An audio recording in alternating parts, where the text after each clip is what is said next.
है ना। तो आपके बच्चों के लिए रेसिडेंशियल स्कूल खोला गया है।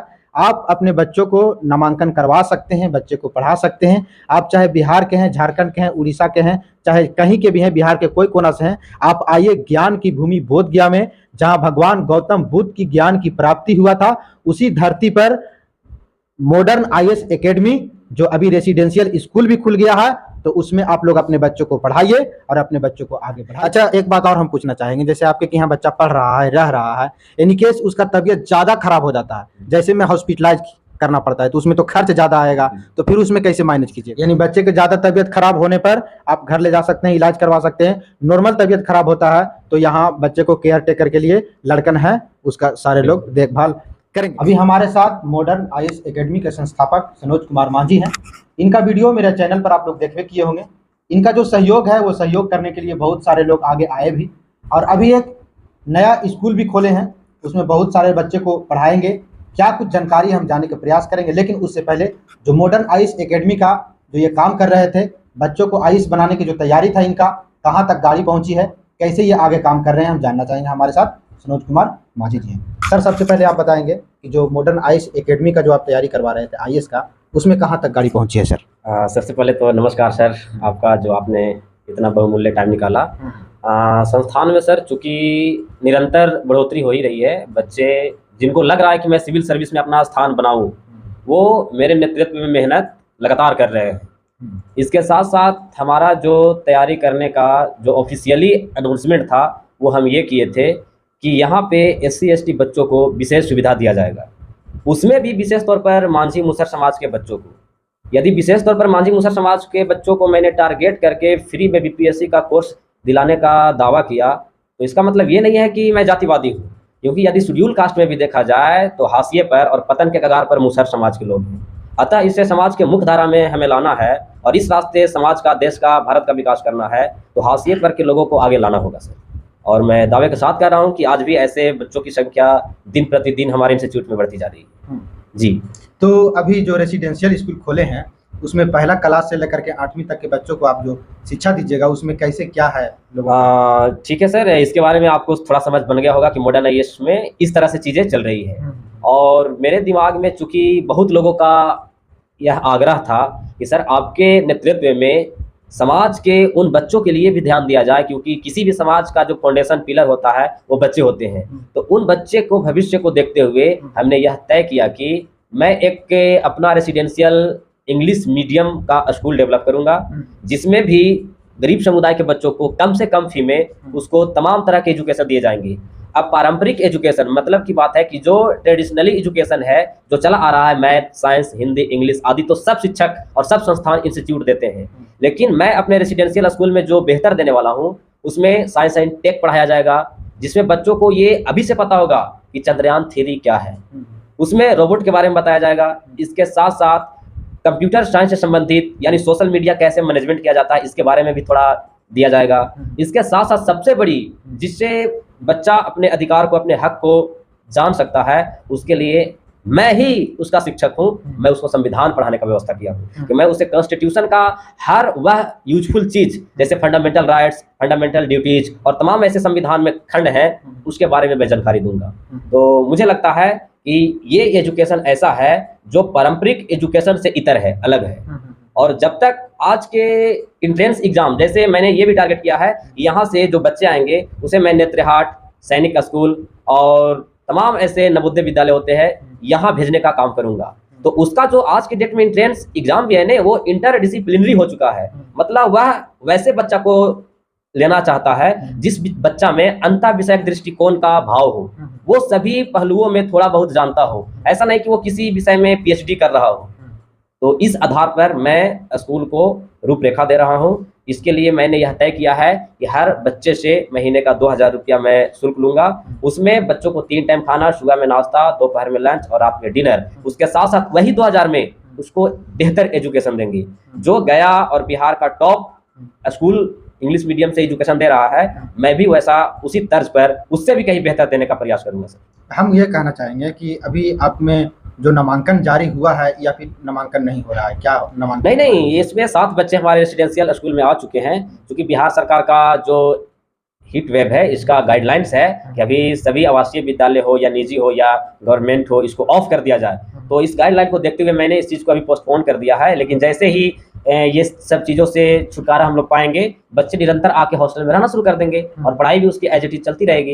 इसमें कोई रोक ठोक नहीं है सर, निरंतर चल यानी नामांकन जारी है। बिल्कुल। बहुत सारे लोग गरीब होते हैं और ज्यादा खास करके मेरे चैनल पर तो गरीब लोग जी जी बिल्कुल। बहुत लोगों की डिमांड रहता है जी कि मान लिया जाए कि हम फिलहाल 2000 रुपये नहीं दे सकते जी जी। या नामांकन का जो चार्ज है वो हम फिलहाल नहीं दे सकते हैं, उसको कैसे सहायता मिल पाए? चूंकि वीरेंद्र जी, इसमें बहुत सारी चीज़ें होती है जो संचालक को निर्वहन करना होता है।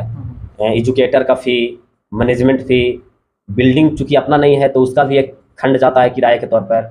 तो यदि इन केस वैसे लोग हैं जिनको लगता है कि सर हम नहीं दे सकते हैं 2000 रुपया, तो महीना के वो 200-300 कम भी दे, 500 कम दे, 1500 ही दे, तो वैसे लोगों को भी मैं स्वागत करूंगा सर, है ना। लेकिन किसी इंसान को इतना भी ना ममोड़ दे कि फिर उठ ना पाए, क्योंकि मैं ये भी जानता हूं कि मेरे संस्थान में ऐसा नहीं है कि कोई अंबानी और अंडानी और ज्ञान भारती के संचालक के पुत्र पुत्री पढ़ने आएंगे, है नहीं। छोटे से छोटे बच्चे, गरीब के बच्चे ही आएंगे। तो उनके लिए मैंने ऑलरेडी ये सब व्यवस्था कर रखा है कि यदि ऐसा एक केस आए तो मैं उसका स्वागत करूँगा, है ना जी। और जैसे मान लीजिए कि त्योहार है जी, तो त्योहार में तो बच्चे लोग को छुट्टी देना ही होगा, बच्चे लोग घर जाएंगे। एकदम बिल्कुल जेन्युइन सवाल आप पूछे वीरेंद्र जी। गरीब बच्चन में गरीब होने का, पढ़ाई में पिछड़ा होने का सबसे बड़ा कारण पता है क्या है? कि वो स्कूल से छुट्टियां ले लेते हैं, घर जाते हैं 4 दिन 5 दिन, खूब अपना मन से खेलते हैं। बच्चा का क्या मतलब है? खाना और खेलना। लेकिन मेरे स्कूल में चूंकि नियम कुछ अलग है।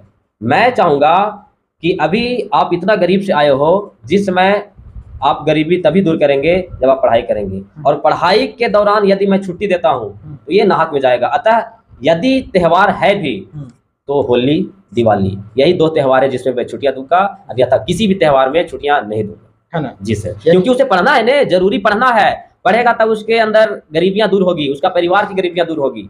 और मैं सोच रहा हूँ कि इस बच्चे को खूब पढ़ाऊं, लेकिन बच्चा पता चलेगा कि उसके घर में शादी है, चाचा का शादी, मौसा मौसी का शादी है, गार्जियन घर लेकर जाएगा। तो मैं चाहूंगा कि ऐसे बच्चों का मैं नहीं लूंगा, क्योंकि अनुशासनहीन होता है चीजें। स्कूल से एक बच्चा जाता है ना तो दूसरे बच्चा का मनोबल डाउन होता है। जैसे कि आप बॉर्डर मूवी में देखे होंगे कि किस तरह से एक सैनिक जा रहा होता है तो मिजाज खुश होता है, तो पीछे वाले जो सैनिक रहते हैं उनका कॉन्फिडेंस लेवल डाउन होता रहता है। तो मैं इन सब चीज़ों से थोड़ा बचने का प्रयास करूंगा, और मैं चाहूंगा कि जो भी गार्जियन बच्चा को दे वो साल में मात्र 3 बार ले जाएगा, है ना जी। यानी एक गार्जियन अपने बच्चे को 3 बार ले जा सकते हैं। होली और दीपावली में छुट्टी मिल सकता है। होली दिवाली हो गया एक अल्टरनेट, 3 बार इसलिए मैं बोला। हाँ, यानी केस अगर लगता है कि नहीं मेरा बच्चे को सप्ताह भर छुट्टी चाहिए, 4 दिन की छुट्टी चाहिए, तो साल में एक बार ऐसे छुट्टी आपको मिल सकता है। बाकी होली दिवाली में आपको छुट्टी तो मिलना ही है। आप आइए और इनका जो स्कूल है इसमें नामांकन करवाइए। नामांकन का चार्ज है या फिर महीने फीस में आप? नामांकन का कोई चार्ज नहीं है वीरेंद्र जी। चूंकि देखिए मैं कोई समृद्ध व्यक्ति नहीं, तो यदि आप आज नामांकन के लिए आए तो इस महीना का आपको पेमेंट भी कर देना होगा आज ही, और इसी पेमेंट से उस बच्चा को मैं पूरा महीना खिलाऊंगा, हर चीजें देख रेख करूंगा इसी फीस से। कहीं होता है ना कि 1 महीना रहने दीजिए ने, इसके महीना लगेगा तब देंगे, तो यहाँ पे वो नहीं है। आप जैसे बच्चा का नामांकन कराएं आपको फी जमा कर देना होगा 1 महीना का, फिर जैसे महीना लगा फिर वहाँ पे फी दे देना होगा। यानी नामांकन के जो पैसा लगता है वो महीना फी में कन्वर्ट हो जाता है। नामांकन का आपको पैसा नहीं लगता है। जो पैसा आप देते हैं आपके बच्चे को 1 महीना वही पैसा से उसका पढ़ाई होता है, खाना पीना की व्यवस्था होता है। वीरेंद्र जी, चूंकि महीना फी 2000 रुपया है, तो उनको अल्टरनेट 1200 रुपया शुरुआती दौर में और बजट उठाना होगा। वो क्यों? क्योंकि बच्चे को ड्रेसेस चाहिए ना, तो ड्रेस तो मैं अपने घर से नहीं दूंगा।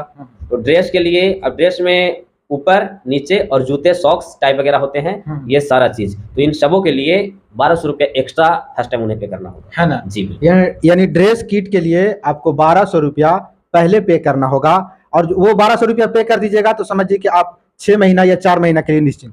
ड्रेस के लिए लगभग समझ लीजिए कि निश्चित ही हो गए हैं। 2 ड्रेस मैं देता हूँ, एक क्लास के लिए और एक खेलने के लिए। यदि बहुत सारा ड्रेस दो, किसी स्कूल में नियम होता है कि थर्सडे को ये पहन कराइए, वेडनेसडे को ये पहन कराइए, तो मैं बच्चों को उलझाना नहीं चाह रहा हूँ। अनावश्यक बर्डन देंगे तो अनावश्यक चीजें भी तो बढ़ती है। तो मात्र 2 ड्रेस रहेगा, एक स्कूल ड्रेस, एक मतलब जो खेलेंगे बच्चा वो ड्रेस, बस वो ड्रेस बस। यानी ज्यादा बच्चे को परेशानी नहीं होना है। अच्छा, एक बात और हम पूछना चाहेंगे, जैसे आपके यहाँ बच्चा पढ़ रहा है, रह रहा है, इन केस उसका तबीयत ज्यादा खराब हो जाता है, जैसे में हॉस्पिटलाइज करना पड़ता है, तो उसमें तो खर्च ज़्यादा आएगा, तो फिर उसमें कैसे मैनेज कीजिएगा? वही बताया कि रेयर केस ये हो गया, और ये रेयर केस में मैं बच्चों को गार्जियन से अवगत कराऊंगा कि आपके बच्चे के साथ ये परेशानी है। यदि बुखार जुकाम आ जाती है तो मैं भी हैंडल करूंगा, क्योंकि मेरा ऑलरेडी केयर टेकर हम लोग हैं। इसके बाद ज़्यादा तबीयत बिगड़ती है तो इनकेस उसे घर भेज दिया जाएगा गार्जियन को बुलाकर कि बच्चे को आप कुछ दिन के लिए ले जाइए, इसको ध्यान दीजिए। जी सर। यानी बच्चे के ज़्यादा तबीयत खराब होने पर आप घर ले जा सकते हैं, इलाज करवा सकते हैं। नॉर्मल तबीयत खराब होता है तो यहाँ बच्चे को केयर टेकर के लिए लड़कन है, उसका सारे लोग देखभाल करेंगे। एक बात और कि जैसे केवल गया जिला के बच्चे यहाँ रहेंगे या फिर पूरे बिहार, उत्तर प्रदेश, झारखंड जो बगल में हमारे राज्य हैं वहाँ से भी लोग आएंगे, बगल के जिला से लोग आएंगे, तो उनका व्यवस्था कितना बच्चे के आपके पास है? वीरेंद्र जी, अक्सर लोग कहते हैं कि हर चीज़ का शुरुआत छोटी चीज़ों से होता है, और मैं चूंकि बार बार बोल रहा हूँ कि मैं कोई समृद्ध व्यक्ति नहीं हूँ। मेरे पास यदि कुछ है तो वो नॉलेज है, पोटेंशियल है जो मैं आपके बच्चों को दे सकता हूँ। अभी मेरे पास बच्चों के कंजप्शन के लिए, रहने के लिए लगभग 50 बच्चे के बिल्डिंग है जो रह सकता है। मतलब की बात है कि आप ऐसा नहीं कि 50 से ज़्यादा व्यक्ति आएंगे तो मैं रखूंगा नहीं, उससे ज़्यादा से ज़्यादा विद्यार्थी आए मैं उनका स्वागत करूंगा, कहीं और बिल्डिंग ली जाएगी। लेकिन मैं आपको बता रहा हूँ कि 50 बच्चे के लिए बेहतर व्यवस्था है, और लगभग 7-8 बच्चे हो गए हैं। और बात रहा कि किन राज्यों के, जिले के बच्चे आएंगे, तो ये एक एजुकेशन हब है, और इन एजुकेशन हब को मैं क्षेत्र, जाति और धर्म आदि में मैं नहीं देखना चाहता हूँ। कहीं से भी बच्चे आए उनका स्वागत है। स्वागत है जी। अच्छा, ये जो आप खोले हैं स्कूल, ये कौन सा जगह पर है और कैसे यहाँ लोग पहुँच पाएंगे? सर, आप यदि झारखंड से हैं, यदि गया जिला के अन्य बाहर जिलों से हैं, तो गया जिला तो अमूमन सबको पता है, और ये बोध गया में स्थान है नियर बुद्धा टेम्पल, और बुद्ध भगवान का मंदिर है जो विश्व में प्रचलित है, लोग अमूमन जानते भी हैं। तो गया से सटे हुए ही एक छोटा सा शहर है बोध गया, जहाँ पे गौतम बुद्ध की ज्ञान की प्राप्ति हुई थी। इसी स्थल पर स्थान का प्रॉपर नाम है पचहट्टी, बोध गया में ही पचहट्टी एक एरिया है, गांव है, यहीं पे ये चीज़ें संपन्न हो रही है ना। तो आपके बच्चों के लिए रेसिडेंशियल स्कूल खोला गया है, आप अपने बच्चों को नामांकन करवा सकते हैं, बच्चे को पढ़ा सकते हैं। आप चाहे बिहार के हैं, झारखंड के हैं, उड़ीसा के हैं, चाहे कहीं के भी हैं, बिहार के कोई कोना से हैं, आप आइए ज्ञान की भूमि बोध गया में, जहां भगवान गौतम बुद्ध की ज्ञान की प्राप्ति हुआ था, उसी धरती पर मॉडर्न IAS एकेडमी जो अभी रेसिडेंशियल स्कूल भी खुल गया है, तो उसमें आप लोग अपने बच्चों को पढ़ाइए और अपने बच्चों को आगे बढ़ाइए। बाकी नमस्कार, वीडियो को ज़्यादा से ज़्यादा शेयर कीजिएगा, वीडियो कैसा लगा कमेंट बॉक्स में जवाब दीजिएगा। मैं वीरेंद्र कुमार मांझी फिर मिलूंगा किसी नई वीडियो में, तब तक के लिए धन्यवाद।